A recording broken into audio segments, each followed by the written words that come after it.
Hello friends, welcome to my TET class. Friends, आज हम देखें कोहलर का सिद्धांत। फ्रेंड्स, अभी तक हम थॉर्नडाइक, पावलोव, स्किनर के सिद्धांतों को देखते आए हैं और आज हम देखेंगे कोहलर का सिद्धांत।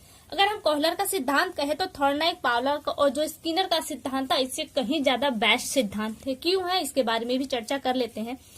कोहलर का जो सिद्धांत है वो सूझबूझ का सिद्धांत है। इसके अन्य नाम में अगर हम देखें तो अंतर्दृष्टि का सिद्धांत और गेस्टाल्ट का सिद्धांत आ जाता है। यानी कि इन तीनों नामों में से आपको कोई भी नाम देकर आपसे प्रश्न पूछा जाएगा कि ये किसका सिद्धांत है, तो आपका आंसर होगा कोहलर का ये सिद्धांत है।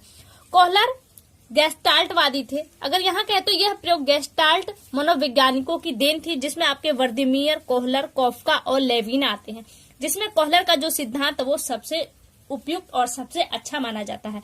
अब देखिए, बात है कि जितने भी अभी तक प्रयोग हुए, सिद्धांत हुए, पशुओं पर हुए थे और इन्होंने भी एक पशु का चुनाव किया था जो एक चिंपैंजी था। अगर हम देखें तो यहाँ से एक प्रश्न देखा, कोहलर का जो प्रयोग था वो किस पर था, तो कोहलर का प्रयोग चिंपैंजी पर था, चिंपैंजी पर। और जिस चिंपैंजी का उन्होंने चुनाव किया था उसका नाम था सुल्तान।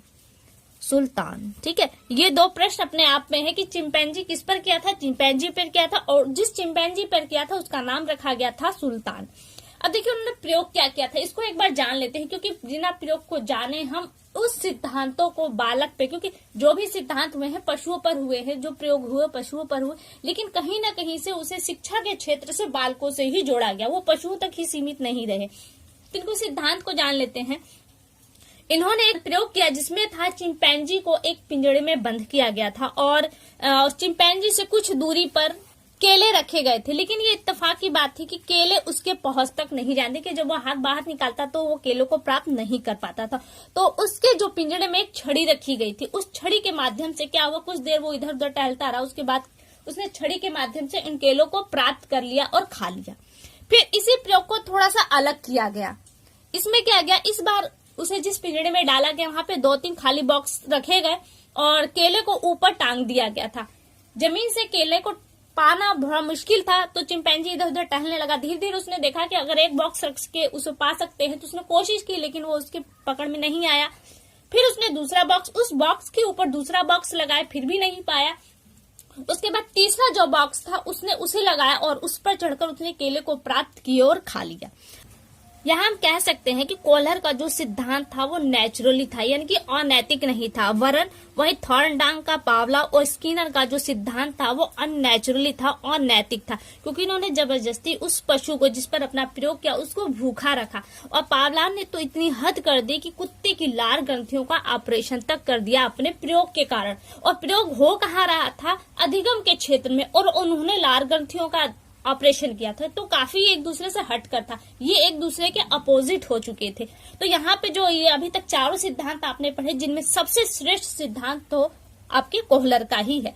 अब देखिए, हमने यहाँ पे जो प्रयोग हुआ वो तो पशु पर हुआ, चिंपैंजी पे, सुल्तान पर हुआ, लेकिन अब हम कहें तो इसका अधिगम में कहाँ पर क्या महत्व है। अब इसके अधिगम को, क्षेत्र को समझ लेते हैं। ये देखिए मेरे पास बुक है, यहाँ से हम देखते हैं कक्षा में प्रयोग, यानी कि अधिगम में जब हम क्लास में इस चीज का प्रयोग कैसे करेंगे, कहाँ पर करेंगे। तो यहाँ पे पहला पॉइंट दिया है कि छोटे बच्चों को जब मूर्त वस्तुएं दी जाती है, क्योंकि देखिए जो चिंपैंजी था प्रत्यक्ष रूप से केला उसके सामने रखा गया था और वो भूखा भी नहीं था। तो कहने का तात्पर्य कि केले की चाह में, जो प्रत्यक्ष रूप से उसके सामने रखा था, इसलिए उसे केले की चाह बनी और उसने अपनी अंतर्दृष्टि यानी कि सूझबूझ का काम लिया। उसे कोई जबरदस्ती, कोई लीवर वगैरह जैसा काम नहीं था, उसे सूझबूझ से अपनी काम लिया। तो वही चीज कह रहा है कि बच्चे के सामने जब प्रत्यक्ष रूप से चीजें होती हैं तो उसके हिसाब से वो सूझबूझ लेता है, अपने अंतर्दृष्टि से काम लेता है।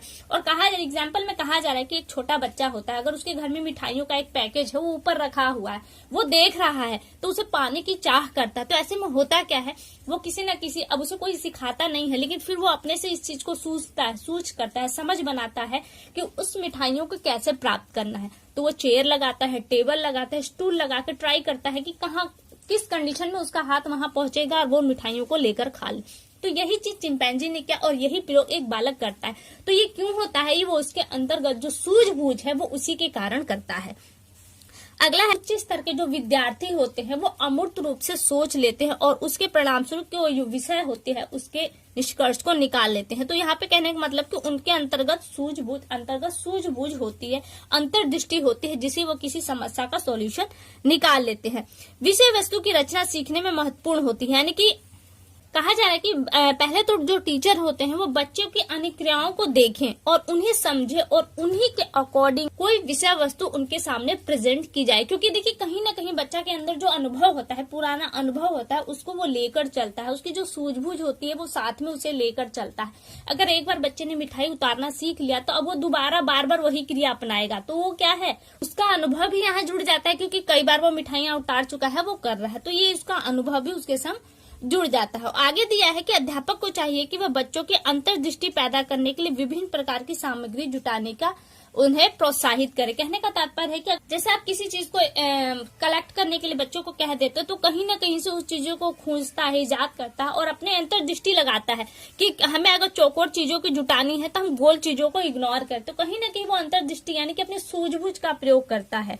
और साथ में एक पॉइंट ये है कि ये सिद्धांत ये बताता है कि रटने के स्थान पर उन्हें समझने में अधिक बल देता है। यानी कि देखिए, यानी कि जो चिंपैंजी था उसने सूझबूझ से काम लिया, उसे सिखाया हुआ काम नहीं करवाया, रटाया वाला काम नहीं। जैसे कि स्किनर का पावलर का जो सिद्धांत था वो रटाया हुआ सा दिख रहा था, लेकिन यहाँ पे उसने सूझबूझ का प्रयोग किया। तो यही कहने का मतलब कि बच्चे में अधिगम को बढ़ाना है तो हमें सूझ के यानी कि रटने के स्थान पर उन्हें समझाने की चेष्टा करनी चाहिए।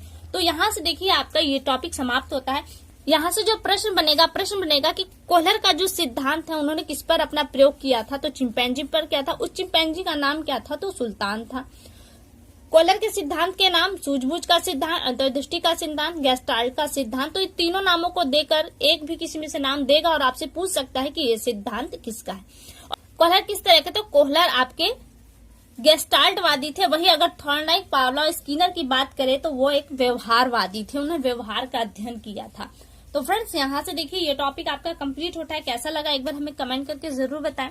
अगली वीडियो में आपसे फिर मुलाकात होगी, तब तक के लिए नमस्कार।